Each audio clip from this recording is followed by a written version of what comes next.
Bueno, buenas tardes. Bienvenidos al curso de Física Moderna. Hoy vamos a estudiar fotones, electrones y átomos, el capítulo 38 de nuestro libro. Entonces, voy a empezar compartiendo mi pantalla.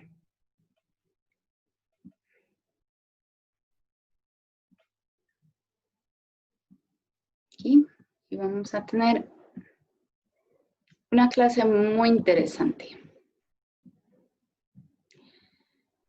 Este capítulo se trata especialmente de la dualidad onda-partícula, de que la luz es una onda y en algunas veces se comporta como una partícula. Tiene ambas naturalezas, pero históricamente no se consideraba así. A pesar de que los griegos consideraban la luz como una partícula, a partir de 1865, bueno, y durante ese tiempo, se consideraba la luz como una onda.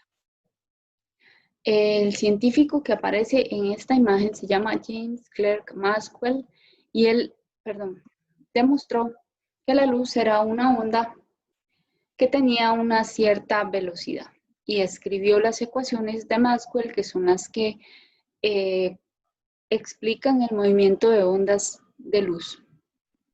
Existían en ese tiempo experimentos ondulatorios con rejillas y lentes que mostraban la naturaleza ondulatoria de la luz, que son los experimentos de interferencia y de difracción, que yo supongo que ustedes los habrán realizado en el curso de Física 3.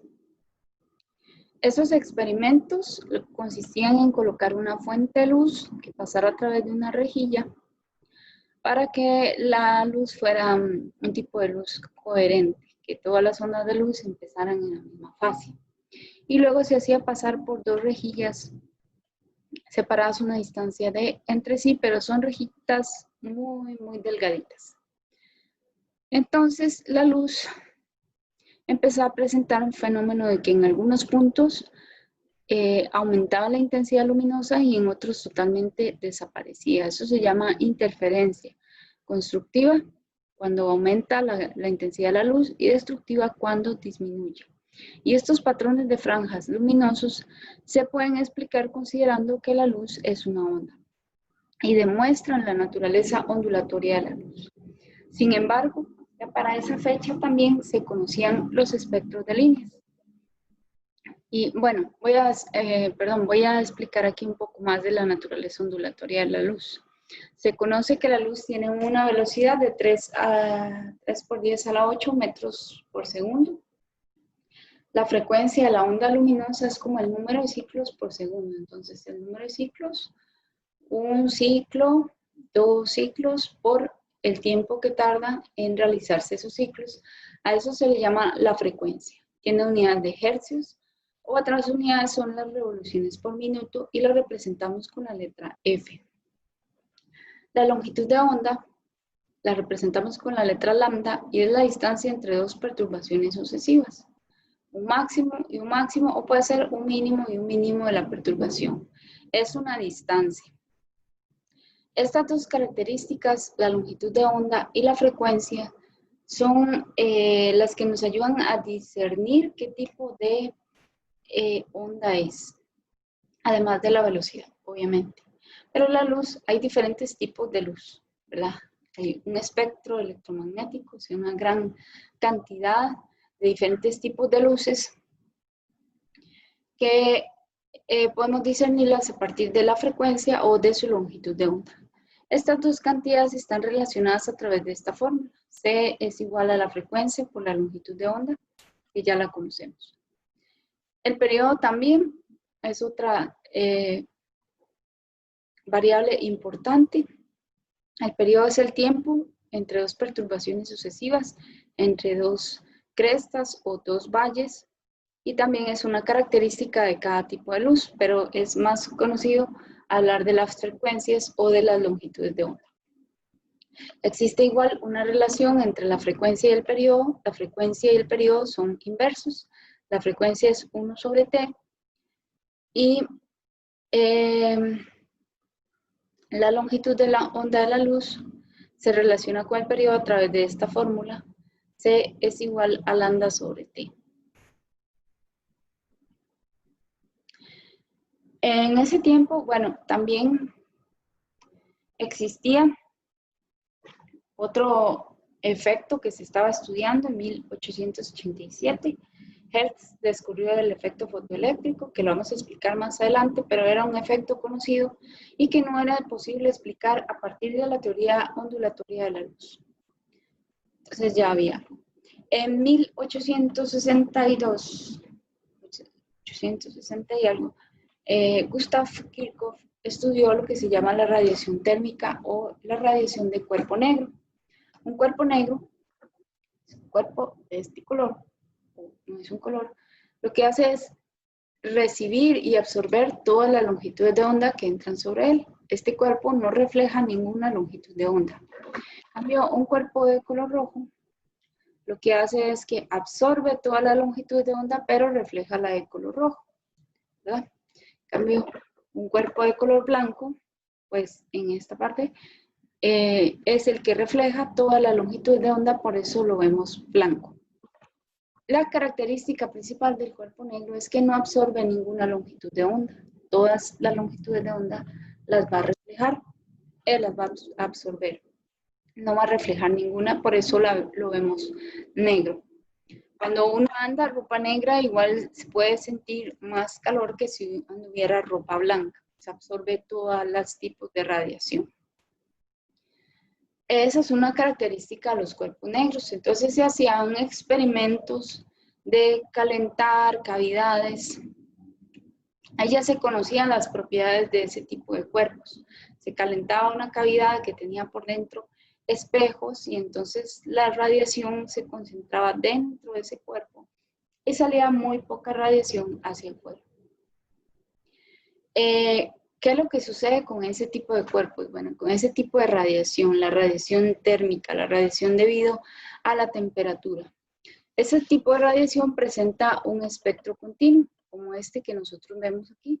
O sea, no vemos líneas, sino vemos un montón de colores, como el sol. Cuando vemos el sol a través de un prisma, vemos, o cuando llueve, vemos un arco iris, que es una secuencia continua de colores, ¿verdad?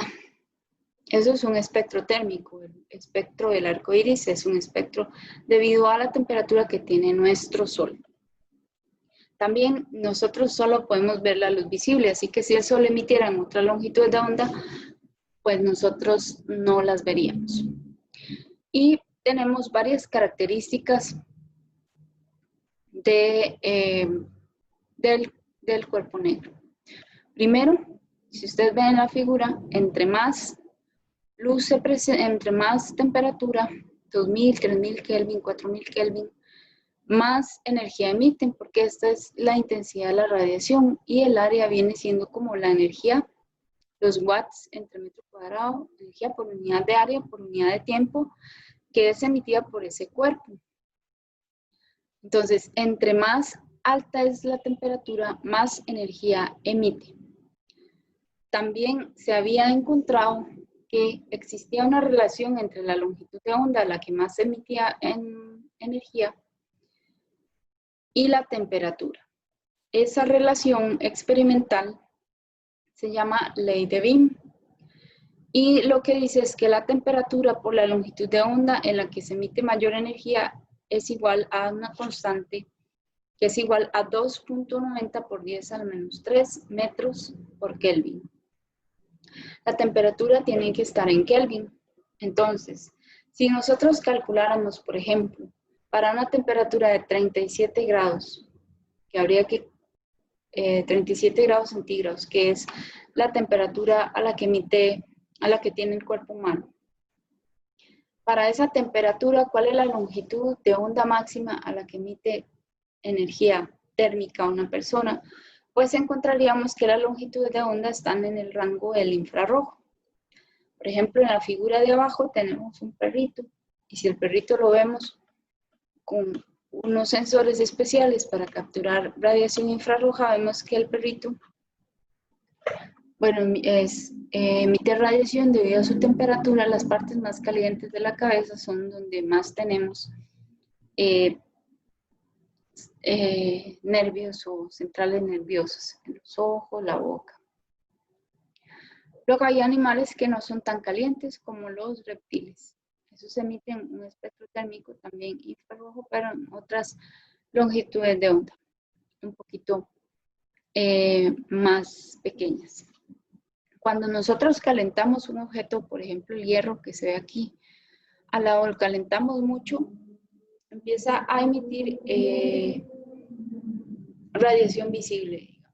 Está en general emitiendo radiación infrarroja debido a su temperatura, que es la temperatura de 25 grados del ambiente, pero nosotros no lo vemos con nuestros ojos, nosotros no vemos el espectro infrarrojo. Cuando nosotros lo calentamos, empieza a emitir más cerca del color rojo del espectro visible. Porque conforme se incrementa la temperatura, disminuye la longitud de onda según vemos en la ley de Beam. A partir de esta ley podemos determinar en astronomía la temperatura de las estrellas. En las estrellas, la temperatura típica es como entre 5000 y 7000 Kelvin. Hay estrellas muy calientes, como a 30.000 Kelvin, por ejemplo, Zeta Puppis. Y esas estrellas se emiten en el rango ultravioleta, porque entre más temperatura, menor es la longitud de onda. Son inversamente proporcionales. Hay otro tipo de estrellas frías, como Chi Cygni, tiene un brillo de 1800 Kelvin. Ese tipo de estrellas se emiten en el infrarrojo. O sea, no podrían ser completamente observadas y analizadas por un telescopio normal. Entonces, es de esta forma que en esa época, cercano a los años 1900, se conocía muchos aspectos de la radiación térmica y otros fenómenos de la física como el efecto fotoeléctrico, pero no era posible explicarlos a partir de la física clásica, de considerar la luz como una onda. También se conocía del espectro de las radiaciones que la ley de Stefan Boltzmann, que la intensidad luminosa, o sea, esta característica que tenemos aquí en el eje Y es la intensidad, watts entre metro cuadrado, pero por longitud de onda, por unidad de longitud de onda, por eso ven abajo los micrómetros. Y en el eje X está la longitud de onda. Entonces nosotros veríamos un gráfico de este tipo. El área total de este gráfico representa a sigma por la temperatura del cuerpo a la 4 y representa la intensidad, que es la energía por unidad de área. Y es directamente proporcional a la cuarta potencia de la temperatura. Esta ley era conocida experimentalmente, donde esta constante sigma, es la constante de Stefan Boltzmann con un valor de 5,67 por 10 a la menos 8 watts entre metro cuadrado por Kelvin a la 4. Entonces, esos eran, digamos, la evidencia experimental que había acerca de la radiación térmica de cuerpo negro. Y no se podía explicar a través de la física clásica. Para explicarles aquí el espectro electromagnético, son todos los tipos de luz que hay. Tenemos ondas de radio, que son los que tienen longitudes de onda largas, como de metros, 100 metros, 1 kilómetro. Generalmente cuando nosotros sintonizamos la radio y queremos escuchar una emisora, cuando escuchamos el FM, entonces estamos en el rango de los megahercios. El número de la emisora que ustedes escuchan es en realidad los megahercios a los que se transmite esa señal, a la frecuencia de la onda. En el AM está en kilohercios. Entonces también cuando ustedes lean la frecuencia, lo que ustedes tienen, el número de la emisora es realmente la frecuencia. Pero igual tienen longitudes de onda muy largas. Luego tenemos la radiación de microondas, que se utiliza en las telecomunicaciones, por ejemplo, para los celulares, pero también se usa para cocinar. El infrarrojo es el tipo de radiación que emiten los cuerpos calientes, pero calientes como los cuerpos físicos, como nuestro cuerpo, el cuerpo de los animales, ¿verdad? El control remoto emite radiación infrarroja, algunos termómetros son de radiación infrarroja, y hay una longitud de onda en visibles que van desde el color violeta hasta el color rojo. La longitud de onda del color violeta va entre 390 y 455 nanómetros, el color azul entre 492 y 455, el verde entre 492 y 577, y así sucesivamente hasta llegar al color rojo, que está entre 622 y 780 nanómetros. Cualquier longitud de onda que esté en esos rangos, nosotros la vemos o roja, verde, azul, amarilla. Nosotros tenemos una visión limitada. Bueno, es muy excelente, no hay que quejarse, digamos, en ese sentido, pero tenemos dos tipos de células que nos ayudan a ver, los conos y bastoncillos. Y la cantidad o gama de colores que podemos observar depende del número de esas células que nosotros tengamos. Por ejemplo, las mujeres tienen más células que permiten ver el color que los hombres. Entonces, pueden diferenciar diferentes tipos de rojo o de verde. Eso ya está probado científicamente. También los animales tal vez tengan, bueno, yo no sé nada de los animales, pero ustedes sí. Si tienen más conos o bastoncillos o lo que sea, entonces pueden discernir más colores que nosotros, más diferentes gamas de colores. Pero nosotros solo vemos una región muy limitada del espectro electromagnético, una región muy corta. Otros animales pueden ver el infrarrojo, se cree que las serpientes, y así digamos. Nuestro sentido más desarrollado es el sentido de la visión y nuestros ojos son muy especiales. Y hoy en esta clase, en el laboratorio, vamos a saber por qué solo podemos ver en ese rango de longitudes de onda. Después de los colores ultravioleta, las longitudes de onda se empiezan a ser más chiquititas y llegan al rango de 10 a la menos que nanómetros, 300 nanómetros, 200 nanómetros, 180 nanómetros, hasta el 10 a la menos 9, ¿verdad? Ese rango del color azul hasta los 10 a la menos 10, perdón, hasta 10 a la menos 10, se llama el ultravioleta.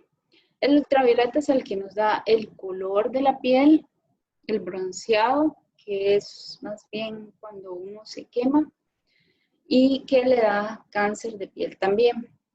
Las radiaciones que tienen longitudes de onda más pequeñas son radiaciones que producen iones en las células. Y eso lo que hace es producir efectos nocivos en los organismos biológicos. Después tenemos los rayos X, que tienen aplicaciones a la medicina, a la odontología, pero son radiaciones de 10 a la menos 10. Esas son radiaciones ionizantes de la ultravioleta. Rayos gamma, rayos X son radiaciones de alta energía que son peligrosas. Luego tenemos los rayos gamma, que son rayos producidos en las reacciones nucleares y son de muy alta energía, son muy peligrosos, son extremadamente peligrosos. Y las longitudes de onda son de 10 a la menos 12, 10 a la menos 13. Y por último tenemos los rayos cósmicos que no están aquí, pero que es radiación que viene del espacio, que es de alta energía. Entonces ahora vamos a pasar les voy a enseñar un espectro de líneas que es diferente a un espectro continuo, como el arco iris. Cuando nosotros vemos el arco iris es en realidad el espectro térmico del Sol, pero estos espectros de líneas se producen cuando un átomo excita sus electrones a niveles más altos de energía y luego, como el estado fundamental es lo normal, lo de más baja energía, ellos van a tender a retornar al estado fundamental emitiendo energía con cierta luz. Más adelante vamos a explicar exactamente el mecanismo físico por el cual se producen estos espectros. En la parte de arriba vemos el espectro de absorción del hidrógeno, como que la luz pasa a través de un material que absorbe el hidrógeno y entonces vemos en el espectro continuo unas líneas negras donde fueron absorbidas esas longitudes de onda.